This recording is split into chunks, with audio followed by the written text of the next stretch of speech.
গত ২৬ জানুয়ারি ২০২২ অর্থাৎ সে সময়ে টুইটার পোস্টের একটি মালয়েশিয়ান ঘটনা ব্যাপক ভাইরাল হয়। যে ইউজার দাবি করেছিল চেন্দেরা নামক ছোট্ট একটি গ্রামে ঘটেছিল অদ্ভুত ও গা শিউরে ওঠার মতো একটি ঘটনা। এই পোস্ট ওসমান আলী নামক এক বিখ্যাত ডিরেক্টর দেখেন, যে ঘটনাটি তার কাছে খুবই রহস্যজনক মনে হয়। আর এরপরই এই সত্য ঘটনা থেকে তৈরি করা হয় আজকের মুভিটি, যে গল্পটি শুনে আপনাদের গা শিউরে উঠবে। গল্পের শুরুতে আমরা দেখি গ্রামের লোকজন একসাথে বসে প্রজেক্টরে ছবি দেখছিল। সময়টি ৮০ দশকের, যে সময়ের এই পরিবেশটি মানুষের কাছে ছিল একমাত্র বিনোদনের উৎস। এ সময় আমরা জরাজীর্ণ একটি কুয়ো দেখতে পাই। মনে হচ্ছিল সেই কুয়োর ভেতরে রহস্যজনক একটি বাচ্চা মেয়ে বন্দী হয়ে আছে। এর আসল রহস্য শুরু হয় ১৯৮৫ সালে। চেনদানা গ্রামে সুরিরাম নামের একটি মেয়েকে দেখতে পাই, যে প্রায় মাইমুনের সঙ্গে গ্রামের ধান খেতে ঘুরে বেড়াত। মাইমুন আসলে বোবা ছিল। সকালে হঠাৎ তারা দেখতে পায় লাল রঙের দামি গাড়ি গ্রামের রাস্তায় ঢুকছে। সব বাচ্চারাই দৌড়ে যায় গাড়িটির পেছনে। সুরি আর মাইমুনও তাদের সঙ্গে যোগ দেয়। তারা ভাবে হয়তো কোনো ধনী লোক তাদের গ্রামে এসেছে। এদিকে গাড়িটি গ্রামের কাছাকাছি পৌঁছায় এবং সাইকেল নিয়ে আসা একটি মেয়েকে ধাক্কা দিয়ে ফেলে। গাড়ির মালিক এক ধনী লোক, যার নাম জাকির, সঙ্গে সঙ্গে নেমে আসে এবং ক্ষমা চায়।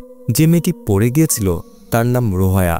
সে বিস্মিত হয়, এত বড় ধনী মানুষ তবুও এত সহানুভূতিশীল। সন্ধ্যায় গ্রামের ময়দানে এক চলচ্চিত্র প্রদর্শনী উৎসব চলছিল। রোহায়া তার স্বামী সোফিয়ানকে সাহায্য করছিল ছড়িয়ে থাকা ফিল্মের রিল গোছাতে। এরপরে রাতে জাকিরকে বক্তব্য দিতে বলা হয়, যাতে তিনি গ্রামবাসীদের পরিশ্রমের অনুপ্রেরণা দেন। জাকির বলেন, তিনি ১০ বছরেরও বেশি সময় প্রবাসে কাজ করেছেন। এখন তিনি কৃতজ্ঞ যে নিজের গ্রামে ফিরে এসে নতুন জীবন শুরু করতে পারছেন। এই উদ্বোধনী বক্তব্যের পরে উৎসবটি বড় আনন্দে শুরু হয়। ফিল্ম চলাকালে এক বিক্রেতা লাবু এখনও বাদাম বিক্রি করছিল। অন্যদিকে সোফিয়ান চিন্তা করছিল, কারণ আকাশে কালো মেঘ জমেছে এবং বৃষ্টি নামতে শুরু করেছে। সুরি ভয়ে মাইমুনকে বলে, চলো, রাত হয়ে যাচ্ছে, বৃষ্টি নামবে। সে তার বাবাকে বলে যে আগে বাড়ি যাবে। সোফিয়ান রাজি হয়, কারণ সে চায় না মেয়েটি বৃষ্টিতে ভিজে যাক। সুরি মাইমুনের সঙ্গে বাড়ি ফেরার পথে দেখে রাস্তায় একজন মানুষ মৃত অবস্থায় পড়ে আছে। সুরি চিৎকার করে বলে, মাঝ রাস্তায় কেউ মরে পড়ে আছে। মাইমুন বোবা, কথা বলতে পারে না, তাই সে সাইকেল থেকে নেমে লোকটিকে পরীক্ষা করতে যায়। ঠিক তখনই দেখা যায় ৩ জন দুর্বৃত্ত, কাসা, কুমিন আর করিম, ইচ্ছাকৃতভাবে এই ফাঁদটি পেতেছিল। তারা মাইমুনের ওপর নৃশংস আচরণ করতে চায়। সুরি সাহস করে একটি লাঠি তুলে ৩ জনকে মারতে থাকে। মাইমুনকে রক্ষা করে। সৌভাগ্যক্রমে লাবু নামের এক লোক সেখান দিয়ে যাচ্ছিল।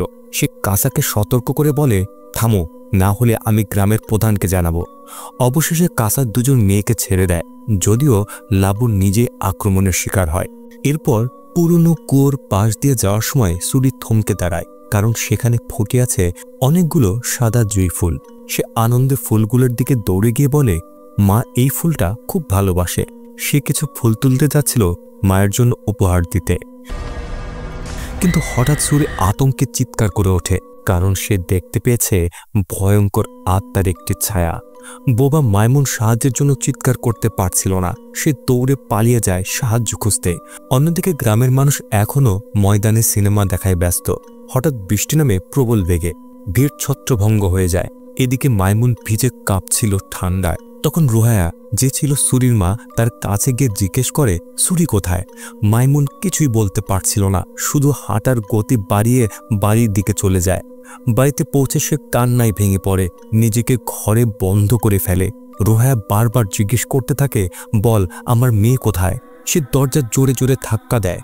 ভয়ে চিৎকার করতে করতে মাইমুন হঠাৎ ছটফট করতে শুরু করে, এমনকি রোহায়াকে আক্রমণ করার চেষ্টা করে কোনো কারণ ছাড়াই।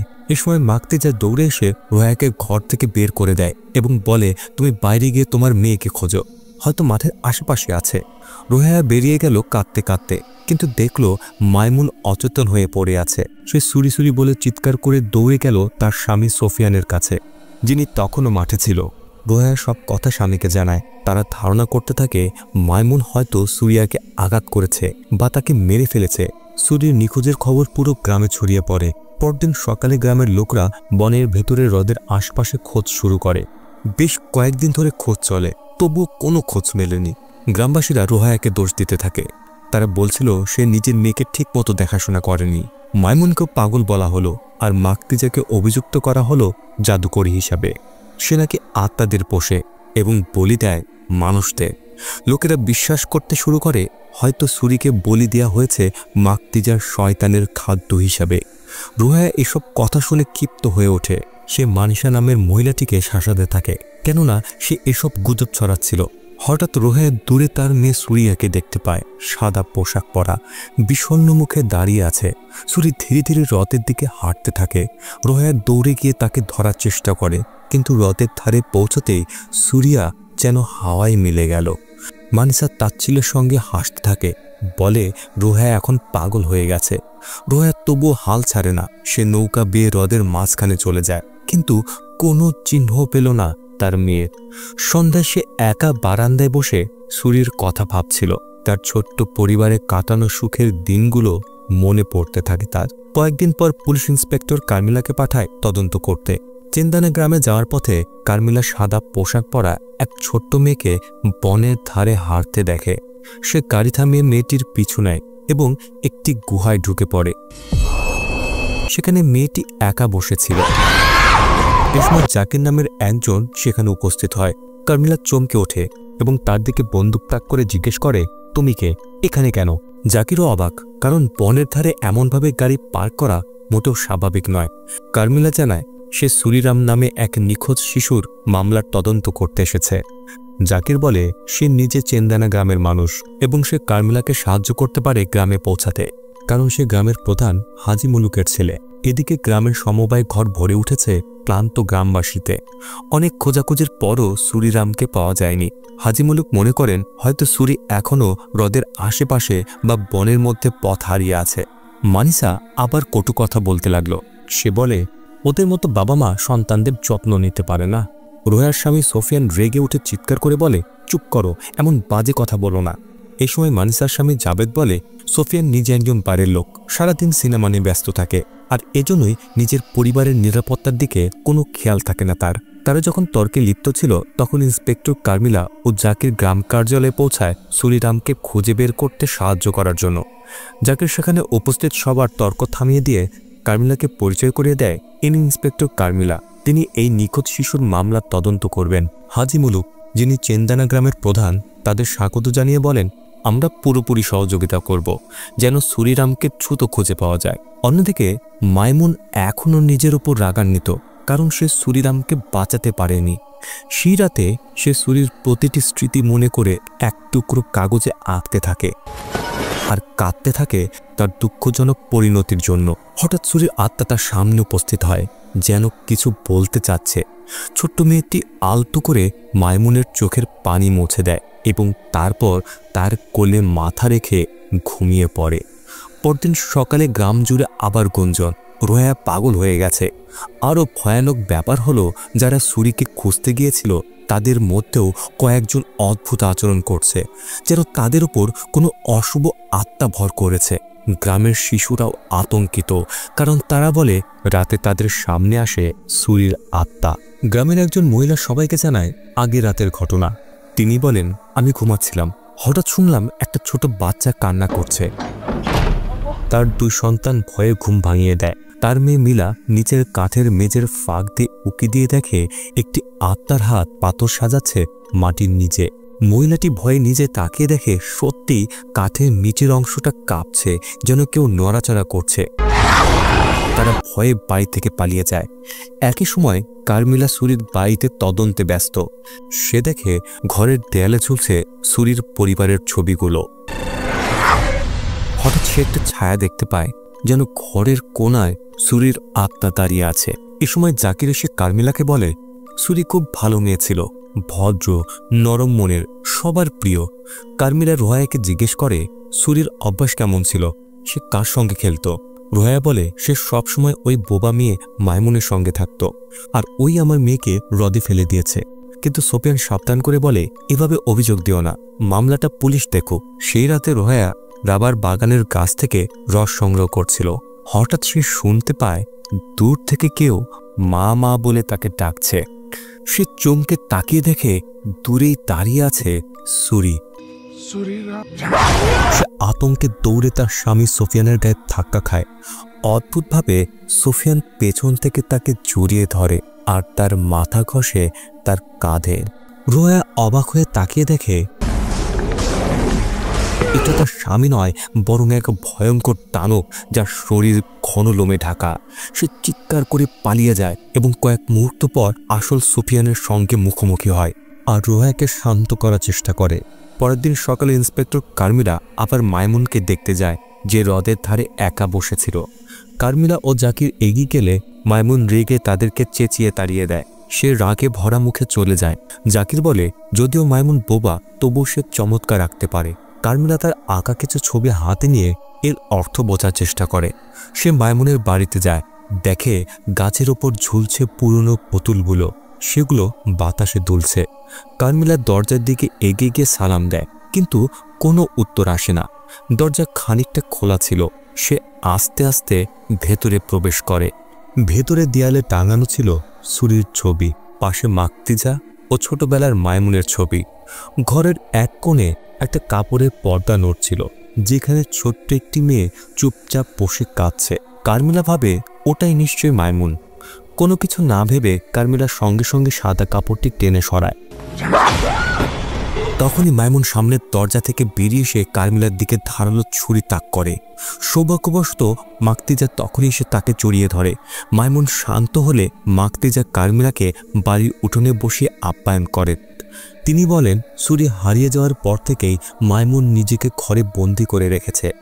মাকতিজা শুনেছেন গ্রামের লোকেরা সন্দেহ করছে মাইমুনে নাকি সুরিকে অপহরণ করেছে, কিন্তু তিনি স্পষ্ট করে জানালেন মাইমুন সুরিকে নিজের চেয়েও বেশি ভালোবাসত। এরপর মাকতিজা সুরির জন্ম নেওয়ার সেই সময়টি মনে করে, যেই সময় বাচ্চাটি অপরিণত অবস্থায় জন্ম নিয়েছিল। বাচ্চাটি প্রায়ই মারা যাচ্ছিল। মনে হচ্ছিল কোনো এক অশুভ শক্তির প্রভাব। গ্রামের লোকেরা মনে করে সুরি হয়তো সুফিয়ানের নিজের সন্তান নয়, কারণ কুয়োর ভেতর থেকে এক দানব বেরিয়ে এসেছিল, আর ওই শয়তানি হয়তো সুরির বাবা। মাকতিজার সঙ্গে কথা বলার পর কার্মিলা আবার হাজির হয় মুলুকের কাছে তদন্তের জন্য। গ্রামের লোকেরা ইতিমধ্যেই প্রস্তুত ছিল। তারা দিন রাত সুরিকে খোঁজার জন্য প্রস্তুত। কাসা, কুমিন আর কারিম মিলে নৌকা করে সুরিকে খুঁজতে বেরোয়। তারা হ্রদের ধারে পৌঁছে দেখে এক ছোট্ট মেয়ের ছায়া গাছের আড়াল থেকে তাকিয়ে আছে। কাছাকাছি যেতেই দেখা যায় সেটা আসলে মাইমুন, যে গ্রামের লোকদের হাত থেকে লুকোচ্ছে। কারিমকে চর মারতে কাসা আর কুমিনও ভয় পেয়ে তার পিছু নেয়। কাসা জোর করে বলে, স্বীকার কর তুই সুরিকে মেরেছিস। ঠিক তখনই সুরির আত্মাকে যেন মাইমুনের পেছনে দেখা গেল, যে কাসার দিকে তীক্ষ্ণ দৃষ্টিতে তাকিয়ে আছে। ভয়ে তিনজনই পালিয়ে যায়, আর মাইমুন একা থেকে যায় এই নির্জন জায়গায়। সেই রাতে কার্মিলা ও জাকির আবার তদন্তে বেরোয়। কার্মিলা বলে রোহায়ের বংশের এক শয়তান আত্মা সুরির প্রাণ নিতে চেয়েছিল। জাকির এসব বিশ্বাস করে না, কারণ তিজাকে সবাই দাইমা হিসাবে জানে, কোনো অলৌকিক মানুষ নয়। কার্মিলা মজা করে আত্মার কথা তোলে। ঠিক তখনই তাদের গাড়ি রাস্তা থেকে পিছলে পড়ে যায়। একটা ছায়া হঠাৎ সামনে এসে দাঁড়ায়। জাকির গাড়ির ধোঁয়া ওঠায় ইঞ্জিন পরীক্ষা করতে গেল। ভাগ্য ভালো গাড়িটা ঠিক ছিল, কিন্তু সে হতভম্ব হয়ে দেখে গাড়ির ভেতরে কার্মিলার পেছনে বসে আছে এক দানব। সে দ্রুত কার্মিলাকে টেনে নামায়, কিন্তু দানবটি হঠাৎ উধাও হয়ে যায়। ঠিক তখনই কার্মিলা দেখে এক ছোট্ট মেয়ে গুহার দিকে হাঁটছে। সে মেয়েটির পিছু নেয়, আর জাকির বুঝতেই পারল না কার্মিলা কোথায় হারিয়ে গেছে। গুহার ভেতরে প্রবেশ করার সময় জাকির গাড়িতে ফিরে এসে দেখে কার্মিলার সিটে বসে আছে। সে গাড়ি চালাতে চায়, কিন্তু কার্মিলা কোনো উত্তর দিচ্ছিল না। যখন সে তাকে স্পর্শ করে তখন বুঝতে পারে এই মেয়েটি আসলে কার্মিলা নয়। সে ভয়ে বনের ভেতরে ঢুকে পড়ে, আর সেখানে সত্যিকারের কার্মিলার সঙ্গে ধাক্কা খায়। অবশেষে সত্যিকারের কার্মিলাকে খুঁজে পেয়ে জাকির তাকে নিয়ে পালিয়ে যায়। অন্যদিকে মাইমুন এখনও নিজের ওপর দোষারোপ করছে যে সে সুরিকে বাঁচাতে পারেনি। কার্মিলা অনবরত দেয়ালে মাথা ঠুকতে থাকে আর প্রতিনিয়ত কাঁদতে থাকে। তখনই বাইরে থেকে সুরির কণ্ঠ ভেসে আসে। মাইমুন জানলা খুলে বেরিয়ে পড়ে সেই কণ্ঠের পিছু নিতে। ঘন কুয়াশা রাস্তায় হারিয়ে যায়, তবুও দূরে দেখতে পাওয়া সুরির ছায়া দেখতে যায়। সে তাড়াতাড়ি পিছু নেয়, কিন্তু ছায়াটি হাওয়ায় মিলিয়ে যায়। ওদিকে মানিসা কুয়ার পানি পান করতে গিয়ে তার দম যেন বন্ধ হয়ে যায়। গলা থেকে বেরিয়ে আসে লম্বা চুল। সে আতঙ্কে ছটফট করতে থাকে। এদিকে সিঁড়ি থেকে আরও চুল ঝুলে আছে। হঠাৎ এক ভয়ঙ্কর দানব তার সামনে এসে দাঁড়ায়। ভয়ে মানিসা দৌড়ে বনের ভেতরে পালিয়ে যায় আর দেখে মাইমুন একা একা হাঁটছে। সে তার পিছু নেয়। কুয়োর কাছে গিয়ে দেখে মাইমুন সুরিকে মনে করে কাঁদছে। এদিকে পাশ দিয়ে যাচ্ছিল সুফিয়ান। অবাক হয়ে জিজ্ঞেস করে, তুই এখানে কেন? মাইমুন কুয়োর দিকে ইশারা করে বোঝায় সুরি সেখানে। পূর্ণিমার আলো কুয়োর তলদেশে পড়তে দেখা যায় সুরির মৃতদেহ ভেসে আছে কাদাযুক্ত পানিতে। সুফিয়ান সঙ্গে সঙ্গে ঝাঁপিয়ে পড়ে মেয়ের দেহ তুলতে, কিন্তু ঘোলাটে কালো পানিতে মেয়েটিকে খুঁজে পেতে তার বেশ কষ্ট হয়। সে সারা রাত কুয়োয় হাত ঢুকিয়ে খুঁজতে থাকে যতক্ষণ না ভোর হয়ে যায়। গ্রামের লোকেরা দলে দলে ছুটে আসে কুয়োর ধারে। অবশেষে সে সুরির মৃতদেহ খুঁজে পায় এবং ওপরে তুলে আনে। রোয়া দৌড়ে আসে, মেয়ের নিথর দেহ দেখে হাউমাউ করে কাঁদতে থাকে। কার্মিলা সঙ্গে সঙ্গে সুরির দেহটির মরদেহ ব্যাগে ভরে নেয়, কারণ তাকে ময়নাতদন্ত করতে হবে মৃত্যুর কারণ জানতে। অটোপসির পর কার্মিলা ও পুলিশ ঘটনাস্থলে ফিরে যায় যে কোনো প্রমাণ পাওয়ার জন্য যা সুরিকে হত্যা করতে ব্যবহার করা হয়েছিল। তারা কুয়োর তলায় একটি বড় পাথর এবং একগুচ্ছ লম্বা চুল পায়। সুরির দেহ বাড়িতে ফিরে আনার পর রোহায়া মেয়েকে শেষবারের মতো গোসল করায় যাতে তাকে দ্রুত দাফন করা যায়। মাইমুন সুরির বাড়ির নিচে লুকিয়ে বসে থাকে। মৃতদেহ ধোয়া পানির ফোঁটাগুলো দেখে কাঁদতে শুরু করে। দাফন শেষ হলে সবাই চলে যায়, শুধু রোহায়া ও মাইমুন ছাড়া। রোহায়া হঠাৎ দেখে মেয়ের কবর থেকে পানি ফুটে বেরোচ্ছে। সে হতভম্ব, আর মাইমুন নিঃশব্দে দাঁড়িয়ে তাকে তীক্ষ্ণ দৃষ্টিতে দেখছিল। রোহায়া হঠাৎ পাগলের মতো চিৎকার করে বলে, তুই খুন করেছিস আমার মেয়েকে। সে উন্মাদ হয়ে যায়, ফলে সুফিয়ান জোর করে তাকে ধরে রাখে। রাতে কার্মিলা তদন্ত চালিয়ে যায়, কারণ তার মনে হচ্ছিল সুরির মৃত্যুর পেছনে অস্বাভাবিক কিছু একটা আছে। ওদিকে মাইমুন সুরির কবরের ওপর বসে মেয়েটির আত্মার শান্তি কামনা করছিল। হঠাৎ কার্মিলার ঘরের জানালা নিজে থেকে খুলে যায়। সে বাইরে তাকিয়ে দেখে সুরির আত্মা মাথা নিচু করে দাঁড়িয়ে আছে। মাইমুন অনুভব করে সুরির মনের কষ্ট, কারণ তার হত্যাকারী এখনো ধরা পড়েনি। কার্মিলা আবার অদ্ভুত ঘটনার মুখোমুখি হয়। তার বিছানার নিচে পানি জমে যাচ্ছে, টপ টপ করে পানি পড়ছে। সে চমকে জেগে ওঠে এবং বুঝতে পারে সুরির মৃত্যুর রহস্য এখনো উন্মোচন হয়নি। এদিকে মাইমুন আবারও কবরের পাশে বসে, যেখানে সুরির আত্মা পেছন থেকে এসে তাকে আলতো করে ডাকছিল। পরদিন সকালে জাবেদ গুজব ছড়াতে শুরু করে সুফিয়ানের সঙ্গে নাকি মাইমুনের অবৈধ সম্পর্ক আছে। এই অপবাদে সুফিয়ান রেগে গেলে জাবেদের সঙ্গে তার লড়াই শুরু হয়ে যায়। পরিস্থিতি এতটাই খারাপ হয় যে রোয়া ও মানিসা নিজেদের স্বামীদের আলাদা করতে ঝাঁপিয়ে পড়ে। রাতে রোয়া আবার এক ভয়ঙ্কর দৃশ্য দেখে। একটি সাইকেল নিজে নিজেই চলছে, কিন্তু চালক নেই। সুরির কণ্ঠস্বর ভেসে আসে, মা, দরজা খোলো। রোয়া আনন্দে দৌড়ে যায়, দেখে সুরি ঘরের মধ্যে বসে আছে।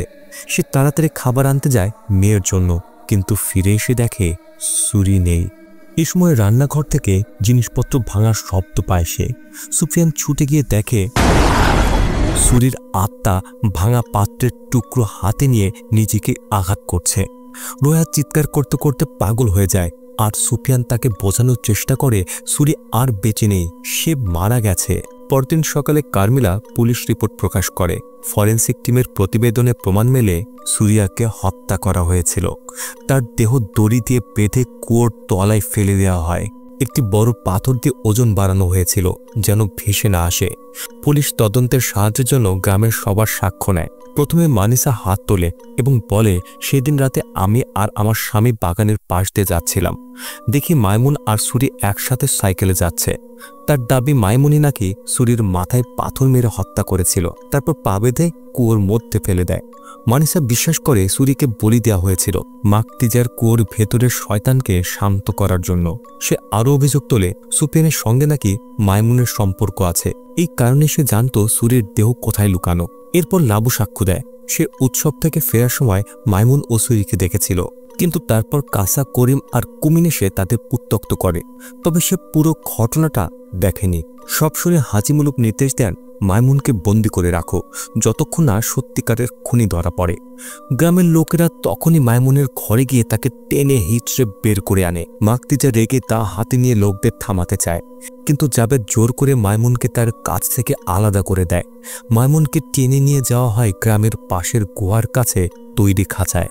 মাকতিজা কান্নায় হাজি মুলুকের পা জড়িয়ে ধরে আর অনুরোধ করে ওকে ছেড়ে দিন, কিন্তু হাজি মুলুক বলেন এখন পর্যন্ত একমাত্র সন্দেহভাজন মাইমুন ছাড়া আর কেউ নয়। এতে মাকতিজা অদ্ভুতভাবে হেসে বলে, তোমরা সবাই অন্ধ, গুজবে বিশ্বাস করো। শেষমেশ মাকতিজা নিজেই মাইমুনকে খাঁচার ভেতরে আটকে রাখে, কারণ তিনি মনে করেন অন্য কেউ এটা করলে সেটা আরও নির্দয় আচরণ হবে। খাঁচার ভেতরে মাইমুন কাঁদতে থাকে। মাকতিজা বাইরে থেকে তাকে খাবার খাওয়ায়, তার মাথায় হাত বুলিয়ে সান্ত্বনা দেয়, ধৈর্য ধরো, বাইরের দুনিয়া আরও নিষ্ঠুর। তাদের এই মুহূর্তে গুহার ওপরে সুরির আত্মা আবার দেখা দেয়।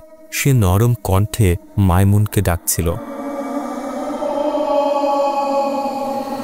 পরের দিন সকালে কারমিলা মাইমুনের আঁকা সব ছবিগুলো পরীক্ষা করে দেখে সব স্কেচ একত্র করে সে একটি ভয়ঙ্কর চিত্র খুঁজে পায়, যেখানে দেখা যায় এক প্রাপ্তবয়স্ক ব্যক্তি সুরির দেহ টেনে কুয়োর দিকে নিয়ে যাচ্ছে, আর একজন মহিলা তার পেছনে দাঁড়িয়ে সব কিছু দেখছিল।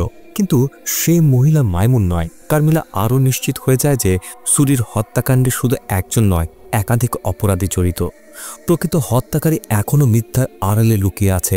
অন্যদিকে মাইমুনকে এমন এক অপরাধের দায় শাস্তি ভোগ করতে হচ্ছে যা সে কখনো করেনি।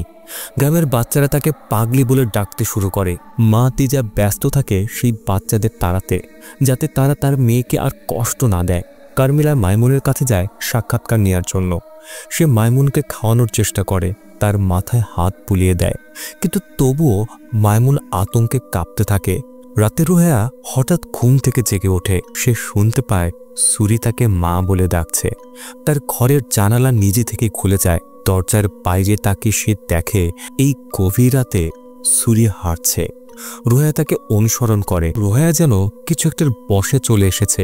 সে বনের ভেতরের দিকে যেতে শুরু করে। পাকলং দ্রুত সায়নকে জাগিয়ে জানায় যে রোহেয়া একা বনের ভেতর চলে গেছে। আসলে রোহেয়া সুরিকে অনুসরণ করতে করতে কুয়োর ধারে পৌঁছে যায় আর মেয়েকে বাড়ি ফিরতে বলে। হঠাৎ রোহেয়ার শরীর ভেসে ওঠে কুয়োর ওপর। এ সময় রোহেয়া প্রায় কুয়োর ভেতরে পড়ে যাচ্ছিল। ঠিক তখনই পাকলং এসে তাকে ধরে ফেলে। রোহেয়ার শরীর যেন তখনও সে আত্মার কবলে ছিল যে প্রতিশোধ চাচ্ছিল। সায়ান ও পাকলং তাকে ধরে রাখতে হিমশিম খায়। তারা কোরআনের আয়াত পড়ে রোহেয়াকে জ্ঞান ফেরানোর চেষ্টা করে। কিছুক্ষণের মধ্যেই রোহেয়া জ্ঞান ফিরে পায়। সায়ান তাকে কাঁধে তুলে বাড়ি ফিরিয়ে আনে। এদিকে কাসা রাতের বেলায় ট্রাক চালানোর সময় হঠাৎ এক মহিলাকে ধাক্কা দেয়। সে গাড়ি থামিয়ে নিচে নেমে এসে দেখে সাদা পোশাক পরা এক ছোট্ট মেয়ের দেহ পড়ে আছে। কাসা মেয়েটিকে টেনে তুলতে গেলে ভয়ঙ্কর এক আত্মা তার সামনে এসে দেখা দেয়। কাসা ভয় পেয়ে পিছিয়ে আসে, কিন্তু তখনই ট্রাকটি তাকে চাপা দেয় আর তার দেহ আগুনে পুড়ে যায়। পরদিন সকালে জাকের হাজি মুল্লুককে অনুরোধ করে যেন মাইমুনকে মুক্তি দেয়, কারণ সে নির্দোষ। কিন্তু হাজি মুল্লুক বলে নির্দোষের আত্মত্যাগই সত্য প্রকাশের পথ। ততক্ষণে কুমিন ও করিম দৌড়ে এসে খবর দেয় কাসা আগুনে পুড়ে মারা গেছে। গ্রামের লোকেরা বিশ্বাস করে মাইমুনের পালিত সেই শয়তানি এই সবের কারণ। এরপর রাতে মানিসাকে ভর করে আত্মা। পাকলং সেখানে উপস্থিত হয়ে দোয়া পড়ে আত্মাকে তাড়ানোর চেষ্টা করে। আজানের সুরে দরজা জানালা কেঁপে ওঠে। মানিসার সামনে সুরির আত্মাকে দেখতে পায়, যে মাটিতে হামাগুড়ি দিচ্ছিল। মানিসা যেন মন্ত্রমুগ্ধ হয়ে নিজেই নিজেকে আঘাত করতে শুরু করে। রক্ত তার মুখ থেকে ছিটকে জাবেতের গায়ে লাগে। একই সময় লাবু মাইমুনকে মুক্ত করে, তার পায়ের শিকল খুলে দেয়। মাইমুন দৌড়ে পালায়, আর লাবু মনে মনে বলে সে মাইমুনকে ভালোবাসে। মাইমুন গ্রামে ফিরে দেখে সুরির আত্মা তাকে দেখছে। সে দৌড়ে তার দিকে যায়, কিন্তু জাবেদ বাধা দেয়। জাবেদ জোর করে মাইমুনকে নিজের বাড়িতে নিয়ে যায়। ওদিকে মানিসা তখনও বাধা অবস্থায় দুর্বল হয়ে পড়ে আছে। এই সময় জাবেদ সুযোগ পেয়ে মাইমুনের সঙ্গে জঘন্য কাজ করে, আর মানিসা সেই দৃশ্য দেখতে থাকে। ক্ষোভে সে ছুরি নিয়ে নিজের স্বামীর গলা কেটে ফেলে মাইমুনের চোখের সামনে। মানিসা মাইমুনের হাত ধরে বলে, তুমি দোষী নও, মাইমুন দৌড়ে পুরনো কুয়ার কাছে যায় নিজের শরীর থেকে রক্ত ধোয়ার জন্য। তার মনে পড়ে যায় অতীত, যখন জাকির তাকে নির্যাতন করেছিল। জাকির হুমকি দিয়েছিল যদি মাইমুন মুখ খোলে তবে সে মাকতিজাকে মেরে ফেলবে। এই সময় সুরির আত্মা এসে মাইমুনকে জড়িয়ে ধরে বোনের মতো ভালোবাসায়। পরদিন সকালে জাবেদের মৃতদেহ পুলিশ নিয়ে যায়। আবারও সবাই মাইমুনকে দোষী করে, কারণ সে কারাগার থেকে পালিয়ে গিয়েছিল। গ্রাম জুড়ে খোঁজাখুঁজির পর অবশেষে মাইমুনকে আবারও তারা খুঁজে পায়। অন্যদিকে সায়ান ও রোহায়া দৈনন্দিন কাজ করছিল এবং রহস্যজনকভাবে নিহত জাবেদের বিষয়ে আলোচনা করছিল। হঠাৎ মুহিন সায়ানের বাড়ির সামনে দিয়ে যেতে যেতে জানায় গ্রামের মানুষ মাইমুনকে ধরে আবার কারাগারে ঢুকিয়েছে। ক্ষুব্ধ জনতা চিৎকার করতে থাকে ওকে আগুনে পুড়িয়ে মারা হোক। এই কথা শুনে মা তিজা রেগে বলে, ওকে স্পর্শ করতে হলে আমার মৃতদেহের ওপর দিয়ে যেতে হবে। গ্রামের লোকেরা মাইমুনকে কোণঠাসা করে এবং অভিযোগ তোলে যে সে পাগল হয়ে গেছে। মা তিজা রেগে তাদের অভিশাপ দেয়। কিছুক্ষণ পর জাকির ও হাজি মুলুক ঘটনাস্থলে আসে পরিস্থিতি শান্ত করতে। তখনই মাইমুন হঠাৎ রোহায়ার দিকে তাকিয়ে চিৎকার করে বোঝানোর চেষ্টা করে সুরির হত্যাকারী রোহায়া।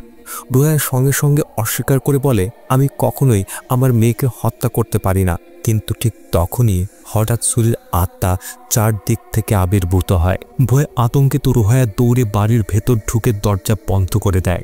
বাইরে সায়ান দরজা ধাক্কা দেয়, অনুরোধ করে দরজা খোলার জন্য।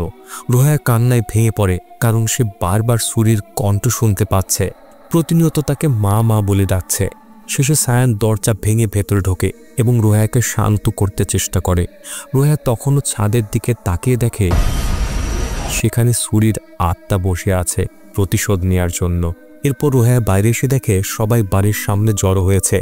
তখন সে ভেঙে পড়ে এবং সব অপরাধ স্বীকার করে নেয়।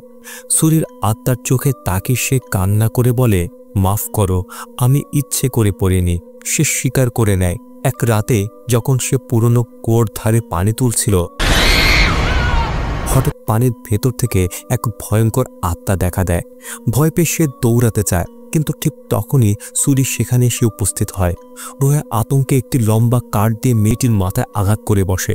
সুরি পড়ে যায়, মাথা থেকে রক্ত ঝরতে থাকে। এরপরই রোহায়া সাহায্যের জন্য চিৎকার করতে থাকে। দেখে মাইমুন তখন পাশের সাইকেলে অপেক্ষা করছিল। তখনই রোহায়া মাইমুনকে দোষী বানানোর পরিকল্পনা করে। এদিকে কুয়োর ভেতরের দানব সুরির দেহকে টেনে নিচে নিয়ে যায়। রোহায়া যখন টের পায় মেয়েটি নিখোঁজ, তখন সবকিছু শেষ হয়ে গেছে। সায়ান রোহায়ার উপর ক্ষেপে যায় নিজের মেয়েকে হত্যা করার জন্য। পুলিশ এসে রোহায়াকে গ্রেপ্তার করে তাকে জেলে পাঠানোর জন্য। সুরির মৃত্যুর খবর দ্রুত ভাইরাল হয়ে পড়ে। অন্যদিকে মাইমুন অবশেষে সব অভিযোগ থেকে মুক্তি পায়। সেই দিনই জাকির জেলে গিয়ে রোহায়ের সঙ্গে দেখা করে। কারমিলা বুঝতে পারে রোহায়া ও জাকিরের মধ্যে কিছু একটা অস্বাভাবিক সম্পর্ক আছে। রাতে জাকির গ্রামবাসীকে জড়ো করে জানায় সে হাজি মুলিকের পরবর্তী গ্রাম প্রধান হতে চায়। অনুষ্ঠান শেষে পাকলং জাকিরকে একটি লাল কাপড়ে মোড়া তাবিজ দেয় এবং বলে, এই তাবিজ 3 সপ্তাহ ধরে প্রতিদিন কান ও হাতে ঘষবে, তাহলে ভোটে কেউ তোমার বিপক্ষে যাবে না। জাকির খুশি হয়ে তাবিজ নিয়ে বাড়ি ফেরে। পথে হঠাৎ সে দেখে সুরির আত্মা তার সামনে দাঁড়িয়ে আছে। এরপরে হঠাৎ মিলিয়ে যায়। রাতে যখন জাকির ঘরে শুয়েছিল, তখন কুয়োর দানব তার শরীরে প্রবেশ করে এবং তাকে নিয়ন্ত্রণের চেষ্টা করে। হাজিমূলক চিৎকার শুনে ছুটে আসে জাকিরকে বাঁচাতে। জাকির চিৎকার করে পাকলংকে ডাকতে থাকে। তারা চেষ্টা করেও দানবটিকে তাড়াতে পারে না। এই সময় দানবটি পাকলংয়ের উপর আক্রমণ করে। তারা বাধ্য হয়ে জাকিরকে বেঁধে ফেলে। এদিকে কারমিলা তখনও রোহায়াকে জিজ্ঞাসাবাদ করছিল জাকিরের সঙ্গে তার সম্পর্ক নিয়ে। সে সন্দেহ করে তাদের মধ্যে প্রেমের সম্পর্ক আছে। প্রথমে রোহায়া অস্বীকার করে, কিন্তু শেষের চাপের মুখে স্বীকার করে নেয় আসলে সুরির হত্যাকারী ছিল জাকির। রোহায়া জানায় জাকিরের সঙ্গে তার সম্পর্ক ছিল বিয়ের আগে থেকে। সে গর্ভবতী হয়ে পড়ে, কিন্তু জাকির তাকে বিয়ে করতে অস্বীকার করে আর পালিয়ে যায়। হাজি মুলুক এই ঘটনার সাক্ষী ছিল, কিন্তু সে বিষয়টি গোপন রাখে। হাজি মুলুক প্রতিশ্রুতি দেয় যদি রোহায়া তার সন্তানসহ জীবন গুছিয়ে নিতে চায়, তাহলে তাকে বাগানের শ্রমিকের সঙ্গে বিয়ে দেয়া হবে। সেই শ্রমিকে ছিল সায়ান, ইন্দোনেশিয়া থেকে আসা একজন পরিশ্রমী মানুষ। সায়ান জানত সুরি তার নিজের সন্তান নয়, তবুও সে মেয়েটিকে নিজের মেয়ে হিসেবেই ভালোবেসে লালন পালন করছিল। রোহায়া ভাবতেও পারেনি যে জাকির আবার চেন্দানা গ্রামে ফিরে আসবে গ্রাম প্রধানের উত্তরসূরি হওয়ার জন্য। রোয়া শপথ করে বলে সুরিকে সে হত্যা করেনি। সেদিন রাতে যখন রোয়া কুয়ো থেকে পানি তুলছিল, জাকির পেছন থেকে এসে তার সাথে জোর জবরদস্তি করতে চায়। রোয়া নিজেকে বাঁচানোর চেষ্টা করে, কিন্তু তখনই ছোট মেয়ে সুরি ঘটনাটি নিজের চোখে দেখে ফেলে। রাগে পাগল হয়ে জাকির সুরিকে টেনে নিয়ে যায় এবং তার মাথা কুয়োর পাড়ে আঘাত করে। এই দৃশ্য দেখে রোয়া কান্নায় ভেঙে পড়ে, আর কিছুক্ষণের মধ্যেই বুঝতে পারে তার মেয়ে আর বেঁচে নেই। সে চিৎকার করে বলে, জাকির আমার মেয়েকে মেরে ফেলেছে। এই সময় মাইমুন লুকিয়ে সব কিছু দেখে। জাকির ছোট মেয়েটির শরীর বড় পাথরে বেঁধে দেয় এবং লাশটা কুয়োর ভেতরে ফেলে দেয় যাতে তা ভেসে না ওঠে। তারপর সে রোয়াকে হুমকি দেয়, যদি মুখ খোলে তবে তারও ছুরির মতো পরিণতি হবে। কার্মিলা রোয়াকে ধন্যবাদ জানায় সাহস করে সত্য বলার জন্য। সেই রাতে জাকির হাতে লম্বা তলোয়ার নিয়ে মাইমুনের খোঁজে যায়। মাইমুন আতঙ্কে কেঁপে ওঠে, কারণ তার মনে পড়ে যায় অতীতে তরুণ বয়সে জাকিরের হাতে তার উপর হওয়া নির্যাতনের কথা। জাকির গাড়ি নিয়ে তাকে ধাওয়া করে, তাকে ধাক্কা দিয়ে মেরে ফেলতে চায়। লাবু এসব কিছু দেখে দ্রুত সুফিয়ানকে খবর দেয়। ওদিকে কার্মিলা রোহাকে নিয়ে চেনদানা গ্রামে ফিরে যায় যাতে জাকিরের সব অপরাধ প্রকাশ করা যায়। লাবু ছুটে গিয়ে গ্রাম প্রধানকে জানায় যে জাকির মাইমুনকে গাড়ি দিয়ে ধাক্কা মারার চেষ্টা করছে। ওদিকের মাইমুনের দেহে সুরির আত্মা ভর করে, যে মুহূর্তের মধ্যেই অদৃশ্য হয়ে যায়। কিন্তু জাকির ভয় পায় না। সে মাইমুনের মাথা গাড়িতে আঘাত করে। জাকির ছুরি তাক করে মাইমুনের শরীরে, কিন্তু সোফিয়ান ছুরিটা ঠেকিয়ে দেয় এবং লড়াই শুরু করে দুজনের মধ্যে। হাজি মুলুক ও গ্রামের লোকেরা এসে জাকিরকে থামানোর চেষ্টা করে, কিন্তু জাকির মাইমুনকে জিম্মি করে ফেলে এবং হাজি মুলুককে অকেজো নেতা বলে অপমান করে। রাগে সে তলোয়ার দিয়ে মাইমুনকে আঘাত করতে চায়। ঠিক তখনই মাখতে যায় সে মেয়েকে রক্ষা করতে গিয়ে মারা যায়। তখনই জাকির মাইমুনকে গাড়ি তুলে নিয়ে পালায়। গ্রামবাসী মাকতিজাহের মৃতদেহ ঘিরে থাকে। জাকির মাইমুনকে নিয়ে যায় হ্রদের দিকে, যেন সেখানে ডুবিয়ে তাকে মেরে ফেলতে পারে। কার্মিলা লাল গাড়িটা দেখে পেছন থেকে অনুসরণ করে।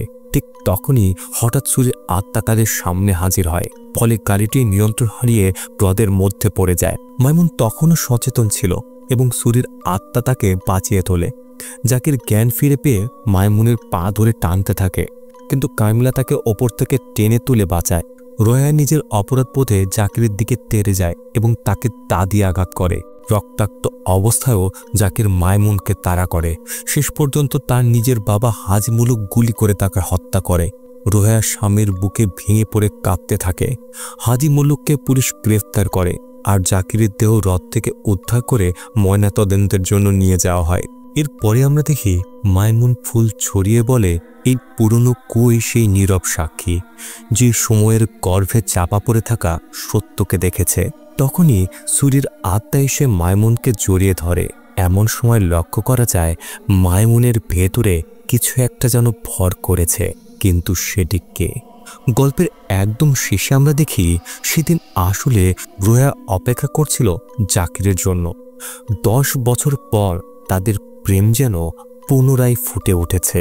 তাহলে এতক্ষণ আমরা যা দেখলাম তা কি সত্যি ছিল, নাকি তাদের বানানো কোনো পরিকল্পনা? আসলে কি ঘটেছিল সেদিন?